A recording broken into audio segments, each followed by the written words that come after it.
กันแล้วเมื่อยกัน อยากปรับตัวเจ้าคือบ่ปรับสังเกตเจ้าอยากไปตามที่ข่อยเบิ่ง จะเบิ่งยังบ่เช่น มาแล้วพอ คันอยากปรับตัวคนทำมันก็ต้องปรับตัวอันนี้เจ้าไม่ได้อยากไปคือว่าสิเฮ็ดบัตร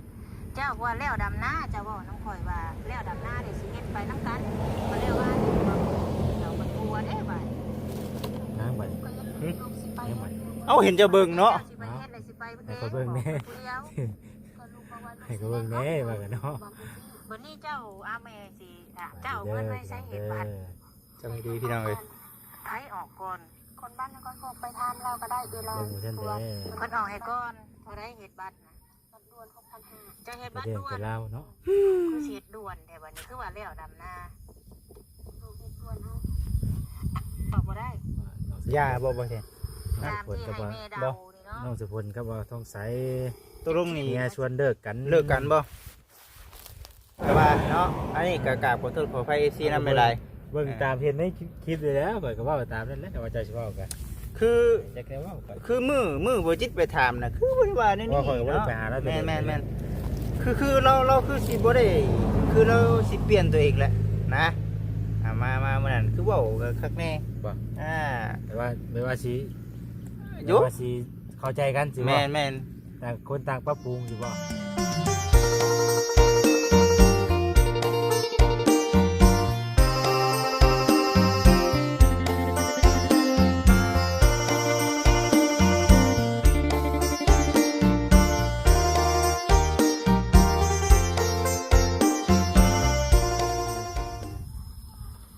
ยากปรับตัวเจ้าคือบ่ปรับสังเกตเจ้าอยากไปตามที่ข่อยเบิ่ง จะเบิ่งยังบ่เช่น มาแล้วพอ คันอยากปรับตัวคนทำมันก็ต้องปรับตัวอันนี้เจ้าไม่ได้อยากไปคือว่าสิเฮ็ดบัตรเจ้าว่าแล้วดำนาเจ้าว่าน้องข่อยว่าแล้วดำนาเดี๋ยวสิเฮ็ดไปน้ำกันมาแล้วว่าเดี๋ยวมันกลัวเด้บ่ น้ำบัด ก็ยังลูกสิไป น้ำบัด เอาเห็นจะเบิ่งเนาะ สิไปเฮ็ดอะไรสิไป ให้เขาเบิ่งแน่ ผู้เดียว ให้เขาเบิ่งแน่ว่ากันเนาะ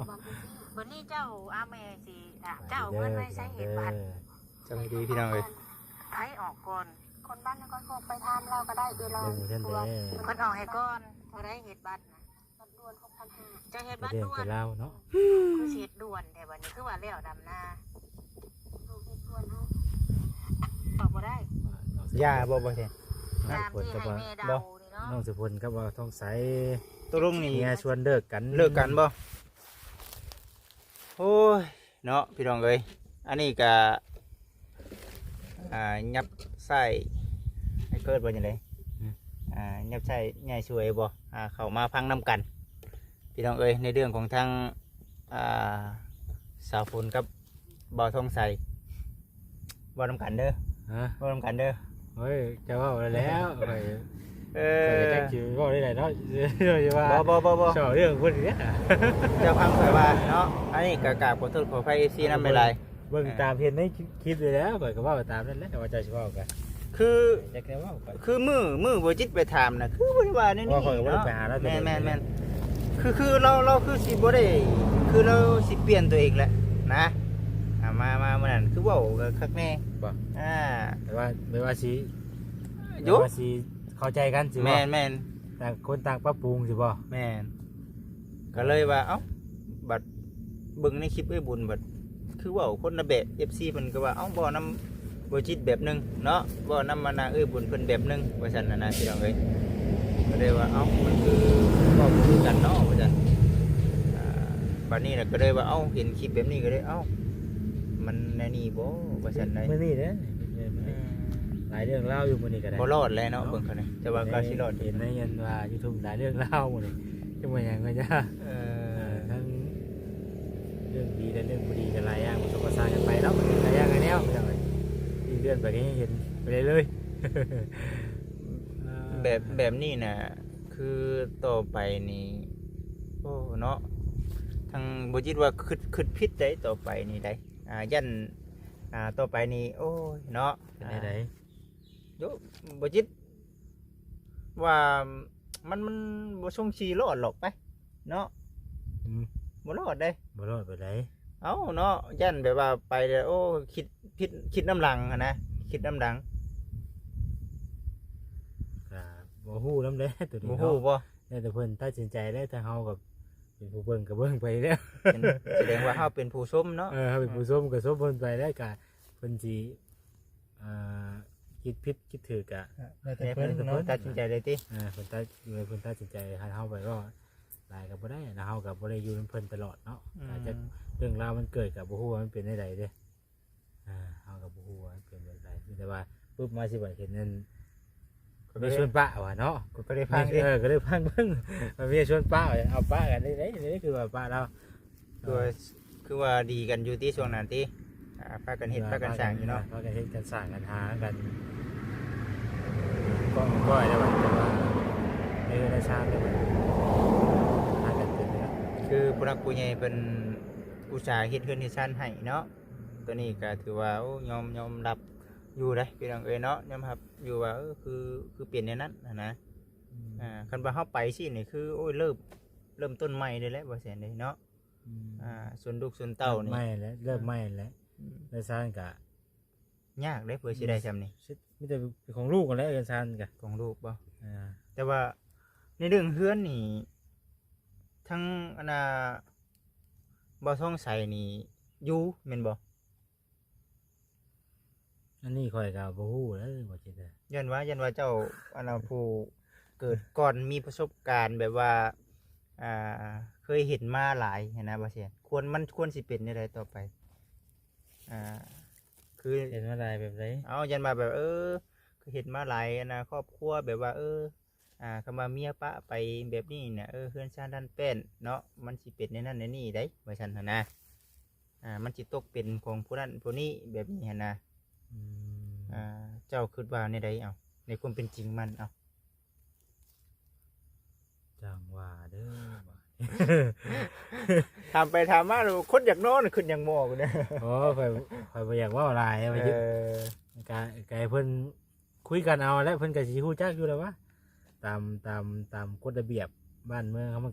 ก็สิมีดอกแต่ละบ้านน่ะมันก็สิมีอยู่ดอกบ้านเฮาก็คือกันทางใดก่อนก็เอามาเปรียบเทียบใส่บ้านเฮาก็สมมุติว่าเมียป้าห้างก็ของสมสร้างเนาะของสมสร้างก็มันก็ว่ามันก็หลายอย่างคือกันได้ หลายอย่าง ส บ่ มสร้างกันบางเทื่อก็แนบปันกันได้ก็ปันกัน เนี่ยปันได้นะปันเนาะก็ว่าเจ้าจะห้างดี คือว่าทั้งคือว่าการคือในก่อนนี้บ้านเฮาอีกกันคือว่าเจ้าทั้งหลายทั้งหนึงพิษนี่ก็บ่ได้หยังคือเขาก็บ่ได้ปันได้ บ่ปันบ่ ก็มีกันแต่ก็ได้แต่กรณีบางสิ่งบางอย่างก็แนบปันกันก็ปันกันสินะเจ้าเอานั่นข่อยเอานี่น่ะต่างคนต่างปันกันไปสินะ แต่ว่าคือตอนนี้สาวพลนี่เพิ่น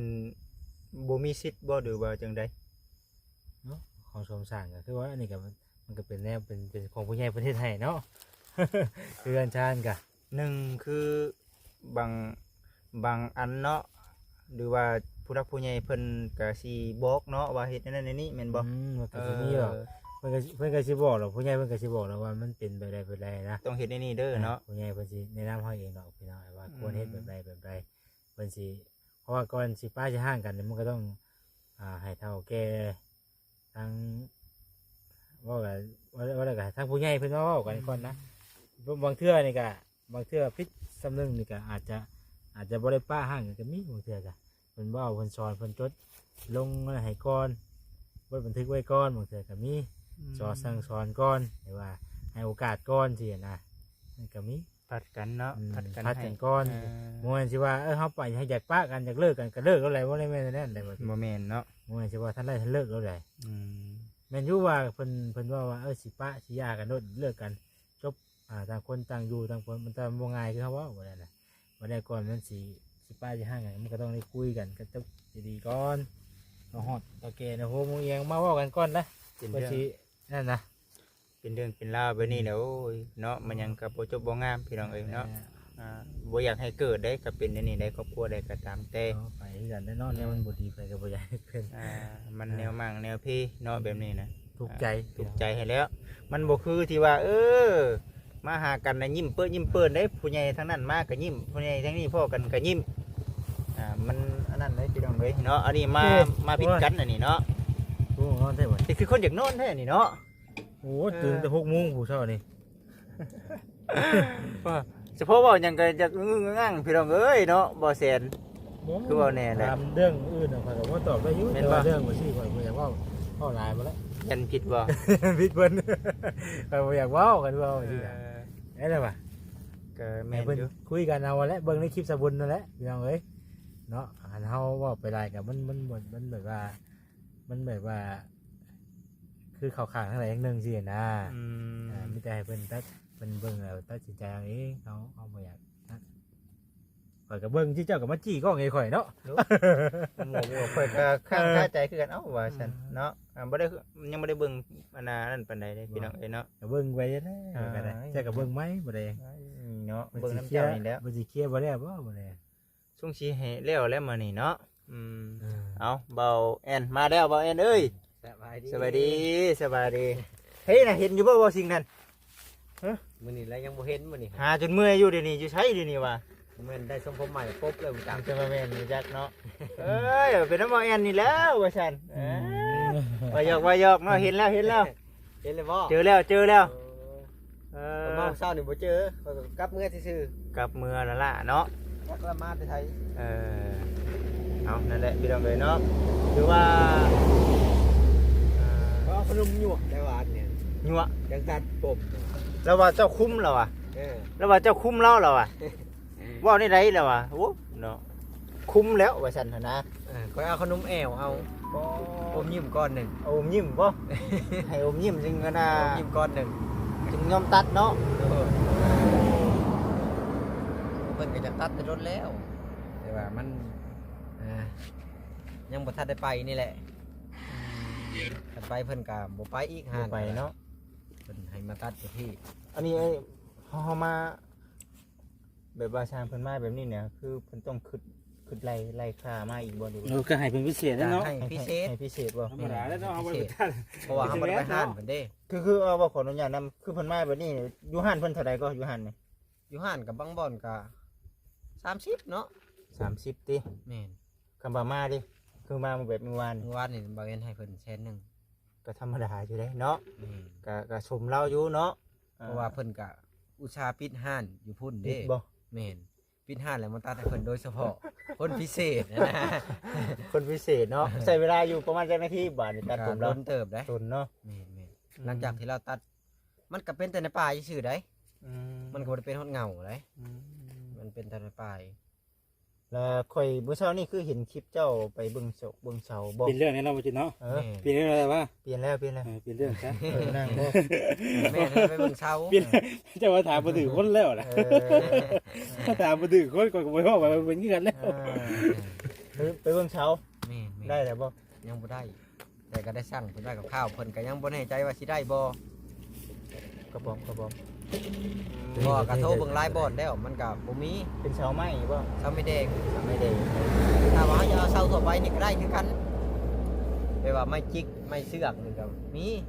ไม่จิกเด้อไม่จิกนี่ก็มันก็เฮ็ดได้อยู่ได้ แม่นซูซี่ก็ไม่แดง แม่น มาจิกนี่ก็โอ้มันชุดมาจิกตัวนะ เนาะ แม่น เอามันไม่แดงบ่มีก็เอาไม่จิก คันมันบ่มีก็จำเป็นนั่นแหละเนาะ แม่น ทางเฮาก็ได้เพราะว่าเบาแซนเพิ่นไปเวียกทั้งแม่เพิ่นก็เลยว่า ให้ค่อยเนี่ยหาท่าเพิ่นมาแล้วก็สิลงมือเลยแม่ของเราก็เลยมาหาท่า มี บ่ แผ ได้ น ดอก มีแผนการว่าสิเฮ็ดแบบว่าเป็นเพื่อนไม้แบบ เฮ็ดไม่ เพื่อนไม้ผามากระจานเฮาเนาะ ทำให้กระจาด อ๋อ คือแม่เพิ่นให้สร้างกะ ธรรมดา จำเป็น50 3เมตร50กับบ่ฮู้ว่าต่ำไปสูงกับบ่สูงบ่ต่ำเนาะ โอ้ยอย่างธรรมดาเนาะพอดีงาม โอเค 3 เมตร 50ก็โอเคอยู่ มันก็ยาวเติบเลยเนาะ บ่ยาวเลยจังก็ฮอดเสาดินเฮาหมดแล้ว สวัสดีครับ แต่ว่ามันอยู่ในจักต้นบัดนี้ก็มา6ต้นบ่6ต้นเนาะโอ้เราก็สิ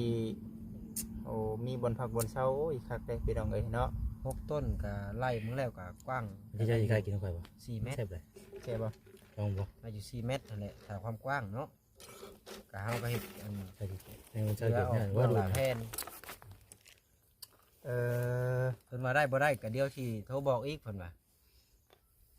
ครับ พอเรารู้นะว่าเราหาอยู่ซั่นทีนี่ คือทางผู้นะให้เจ้าให้เราไปหาบ่ ทางเจ้าของที่เพิ่นนั่นแหละ แต่ว่าคือดำเนินการปัจจุบันนี่เนี่ยคือมีแต่เสาแม่นบ่ ดูได้เช่า เรื่องอื่นนี่คือยังบ่ทันมีเนาะ ยังบ่มีอันเรื่องเช่าน่ะมีงบประมาณแล้ว เรื่องเสามี มี แล้ว แต่งบประมาณเช่า เรื่องเสามีได้แล้วเดี๋ยวให้เพิ่นว่า นี่ เอาซะเนาะแต่ว่าในมือการยุกใหญ่เฮานี่ ตบจนเฮยอยู่ ยังบ่แม่นมื้อนี้เนาะ แม่นก็มาพบหน้าพร้อมตากันแล้วก็ปรึกษากันว่าสิย้ายมื้อใดกันแหล้ เนาะบ่จิตว่าคือมีไฟแท้มื้อนี้บ่แซน ไผนี่ไส อันนี้จังว่าคือมีไฟแท้มื้อนี้เอามื้อนี้โลดนะ แต่โคมบ่ ไปหอนอยู่ เออ มาแต่ไม่เมื่อยเนาะผู้อยู่ว่าขับรถแต่ชุดโบนผู้มา ไกลเนาะ เหยียบหอดเลยไปตรวจบาเดียวเลย อยู่เนาะเอามาหยอกกันนี่ได้เพิ่นก็ให้เข้ามานำกันเนาะมานำกันอันเจ้าเข้ามานั่งกับเกอ เพราะว่านั่นเด้ ได้บ่ ได้ผมบ่แซ่นให้งับนี่ไปเรื่อย เอานี่มานั่งนี่ ๆโอ้ยค่อยนั่ง ไอ้สาย พี่ก็ได้ก่อน นั่งสายน้ำกัน เป็นคน เนาะ เกรงใจหมู่อะนะหมู่นั่งก็ดีใจแล้ว เหมือนยังเกรงใจกันเนาะจังว่า แม่น อ่าคือนี่แหละถือว่าพังเบิงมาอาจจะเป็นมือใหม่ในการยุ่งย่าย เพราะ เนาะ ว่าตื่นเช้ามาแล้วก็มาเลยเลย ไปนอนผูกคืนหนึงเนาะเป็นจะได้ม่วนบ่ ตื่นเช้ามาพวกก็เหยียบจนฮอดชิโนูทับคือเก่า ไปบ้านได้น่ะบ้านนั้นอยู่ในห้องบ่จะนำไรลงมาตะพูบ่ แม่น บ้านอันมีหัวกะโหลกนะบ้านนั้น แม่นจะเคยไปบ่แม่น เคยไปห้องอัดเทอนึงไปบ้าน เอ นั้น อ ไปนี่ นั่นแหละ ขี่รถจักรไป อ๋อ พวกคิวจักไปพุ่นน่ะ แม่น อืม ทรายลุยเนาะ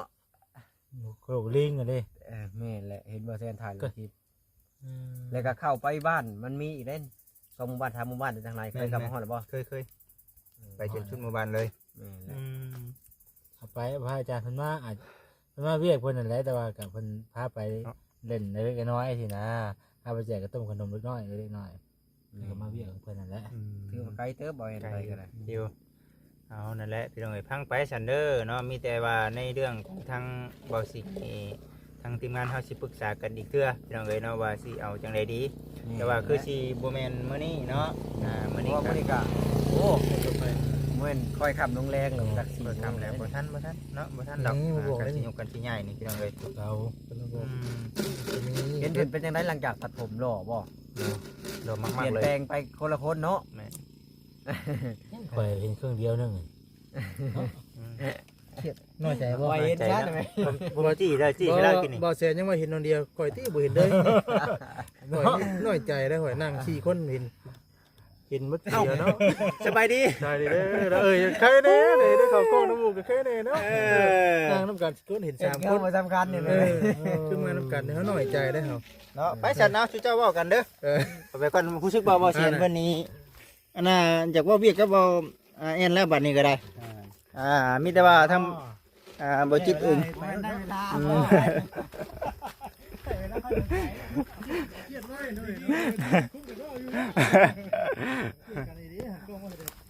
อย่าเลยเนาะสันพี่น้องเอ้ยเนาะมีแต่ว่าในเรื่องของทางบ่สิ่งนี้เนาะทางบุจิตเองก็ได้ถามไทยหรือว่าพังเบิ่งว่าสิเป็นมื้อใดปรึกษากันก่อนว่าสิพากันย้ายเนาะมื้อใดก็ได้ แล้วก็ในเรื่องของทางสาวน้ำฝนนี่เด้อพี่น้องเด้อเนาะก็ในความเป็นจริงกับมันบ่คาดคิดคือกันแหละพี่น้องเอ้ยแบบคือเป็นแนวนั้นปกตินี่ก็เนาะจากที่บ่แม่นว่าเว้าใช่เราได้ทางอันสาวน้ำฝนก็ได้แม่นอยู่ว่าเฮาเองก็บ่อยากเว้าไปก่อนเนาะจันมันเว้าบ่ถือแต่ว่าจากที่เฮาฮู้เนี่ยมันคือรู้สึกว่าเราตัดสินใจผิดแหละพี่น้องเอ้ยเป็นหยังคือว่าผิดคือหนึ่งเฮาไปแล้วเฮาสิเริ่มต้นใหม่เนาะเป็นหยังคือว่าแบบนั้นหนึ่งเนาะเฮาไปสร้างครอบครัวใหม่เด้พี่น้องเอ้ยเนาะมันบ่คือเฮาสะสมกันมาแบบนี้แหละเห็นบ่คือปัจจุบันนี่คือทางบ่าวท่องใสเนาะกับสาวน้ำผลสู่กันมาตั้งแต่เริ่มตะกี้ก็